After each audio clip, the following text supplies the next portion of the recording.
right, so let's start with our Sunchoke soup. I think most of you were here while I introduced the noble Sunchoke. From a flavor standpoint, the Sunchoke has a really nutty quality, and that tends to go really well with things that have a little bit of dairy, cream, cheese, butter, and we're going to be using some of that in this soup. So this is going to be a stock-based soup. We're going to heat up a little bit of butter, drop some smashed garlic, and because we're going to puree this soup, all of these vegetables can be really rough chopped. So I'm going to rough chop up a little bit of onion and a little bit of leek and a little bit of celery. And I am almost 5'10", and this counter is really low, but that's okay.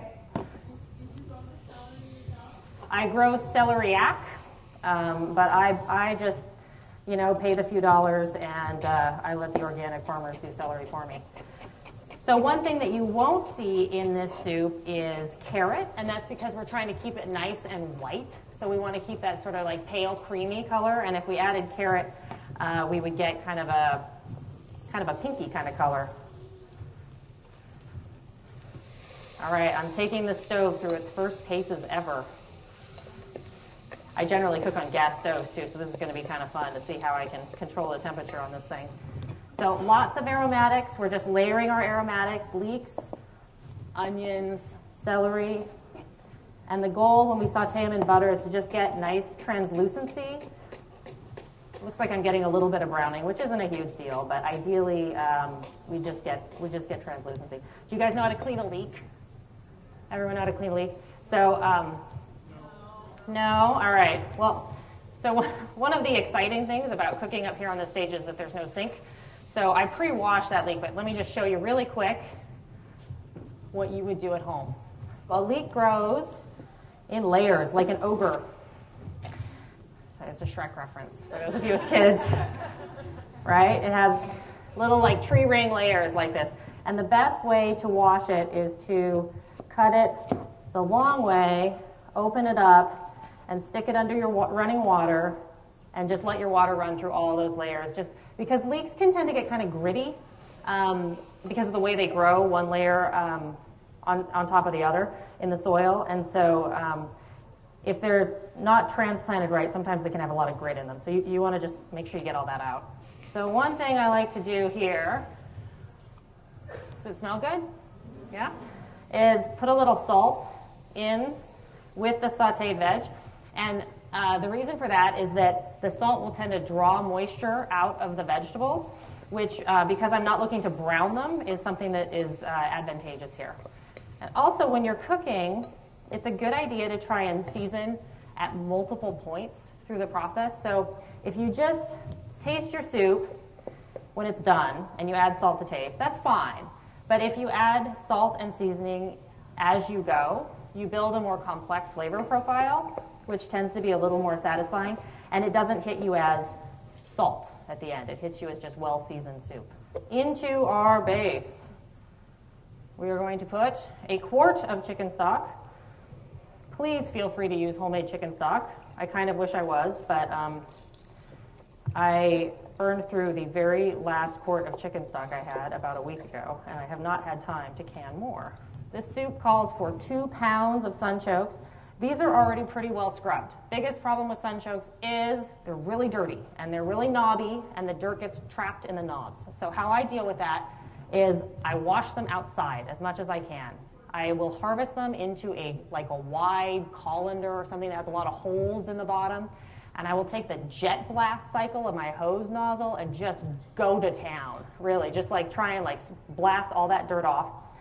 And then if you still have some left, then when you bring them inside, you can kind of peel that part off, and then I like to just scrub them with like I have a dedicated sort of like scrubby sponge that I just use for vegetables, so that works really well. Or you can get one of those brushes. They usually have like a mushroom or an onion on the top of them, you know, and they cost like $17 because they have a mushroom top instead of a like normal handle. So that's what I do. And then you want to just go ahead and slice that. Really easy. I don't peel them because peeling Sunchokes is sort of like herding cats. It's kind of this like never-ending exercise in frustration. So I don't. I just scrub them really well. I get as much dirt off as I can. And then, because we have a little time situation, I pre-did this. This is like real food TV, right? Where everything's done ahead. And you think, well, of course it's easy when all of the prep is done ahead. But I did the prep ahead. So this is Sunchokes. Sunchokes will discolor. You might notice that these are sitting in water. Sunchokes will discolor quite quickly when exposed to air. And this one didn't quite get sliced up enough, so. All right, so that's that. Now all we have to do is bring this up to a simmer and just cook it until all the vegetables and the Sunchokes are really, really, really tender. I'm going to be using my immersion blender to puree this soup. It's a lot easier if you're going to do an immersion blender. You just want everything really soft. Almost tender. Does anyone else use an immersion blender? Does anyone have one? Yeah? I love mine. I don't know what I'd do without it. We've got the base of our soup, but we have a little bit more flavor we want to add to it. We want some cream, and we want some nutmeg. Any vegetable that goes well with cream goes well with nutmeg. I don't know why, but it's the truth. Spinach, cream spinach with nutmeg, delicious. Potatoes with nutmeg and cream, delicious. Sunchoke soup with cream, and now we're going to add some nutmeg. If you have one of these microplane graters, everyone has one of these, right? Pretty much, I think. You just get the whole nutmeg, and they stay good for years because it's the whole seed, basically. And you just do this, and it grates really easily, you know, and you just, whatever you like. I kind of like a lot of nutmeg in there. It gives a nice warm quality. So, and now we're also going to add, we're going to taste this, and we're going to add a little bit more salt and pepper because we need to season our food. It's very important. That's the other restaurant trick. The 1-to-1 green bean butter ratio and seasoning. You know, I use kosher salt. I like kosher salt because you can feel it, and I tend to measure with my fingers when I'm salting things. That's the kind of thing that comes with experience. But, you know, just season to taste. You guys have read a bazillion recipes that say season to taste, right? So let's just make sure the flavor on this is good. Needs more salt. I'm so glad we looked. And the third restaurant tip or trick is acid. So fat carries flavor very well, and salt brings out flavor, and acid highlights flavor. So the three things that you see in almost every really well-written savory recipe and that people who cook professionally will do naturally is almost every recipe will have some fat, some salt, and some kind of acid in it. For this soup, the acid is apple cider vinegar. You could also use lemon juice, freshly squeezed lemon juice. That would be good. But if you're ever tasting something, especially something rich like this that has cream and butter in it, and you feel like it just needs something, like it doesn't quite sing, what it needs is acid. It needs a squeeze of lemon juice or a squeeze of lime juice or a little drop of vinegar or something to just bring that contrast. So about 2 tablespoons, a good glug. Okay, clean tasting spoon. We'll try again. See how it tastes now. We add a little more salt, a little more acid. That's great. I love that. That doesn't need anything more. So immersion blender. An immersion blender makes really, really, really quick work of a lot of things.